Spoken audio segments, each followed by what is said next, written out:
So a second folding method you can do is, I like to take both hands, stretch up and over,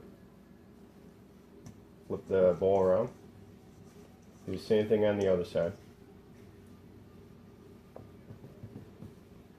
and turn it 90 degrees so the dough is like that. Reach under, up, and over. Then you got a little crease here.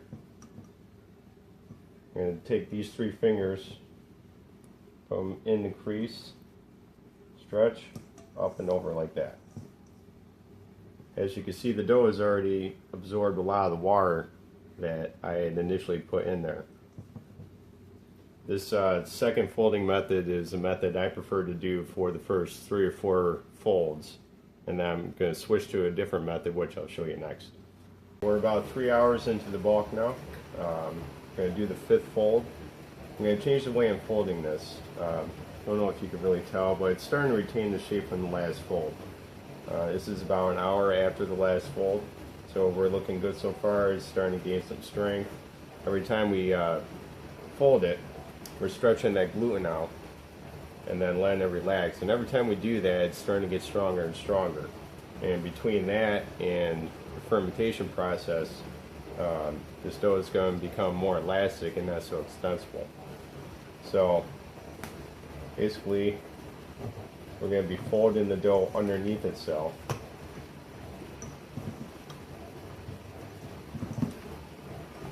Like such.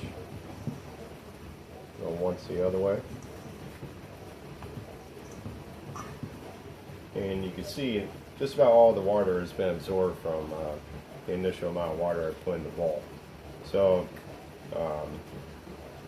the dough is not sticking to the bowl at all. It's sticking a little bit to my hand. I should have wet my hands a little bit more, but as you can see, it's starting to look pretty good now. It's starting to look like bread dough. So we're nearing the end of the bulk now. And signs I look for in the dough is you're going to see these little bubbles come up. When you pull this away from the side, flip it over, see how elastic it has become. The dough is much lighter. Should pull away from the bowl pretty cleanly. You see some gluten bubbles forming. The smell has changed from a wheat smell to almost like your starter. This has been fermenting now for about 5.5 hours. The dough temperature is hung around 76, 78 degrees. And I think I'm going to let this go for about a half hour longer, and then we'll start shaping. Okay, first, in my hand a little bit of water. I'm going to release the dough from the sides of the bowl.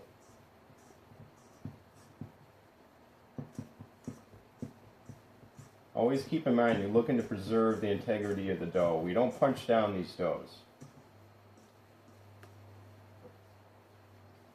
So throughout all your folds, do as little tearing of the dough as possible. Should come out nice and clean like that. I didn't put any flour down on the surface. I'm just going to put flour on top. A little bit on the bench. Dough scraper is your best friend when it comes to wet doughs like this. You simply go around the side of the dough, push it towards you.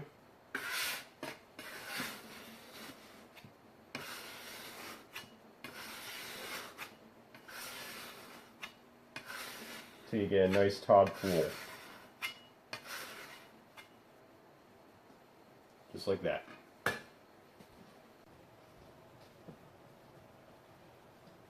Okay, my dough has been resting now for about 40 minutes. We're going to shape this into a simple bowl or round loaf.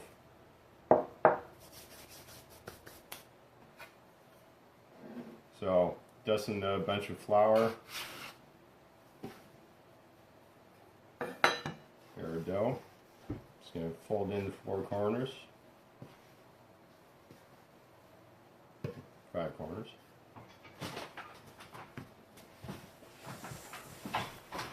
Make it some more, huh?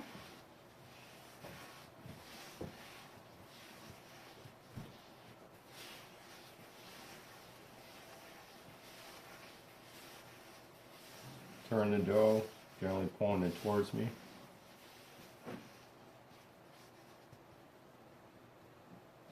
So you get a nice top roll, similar to I appreciate.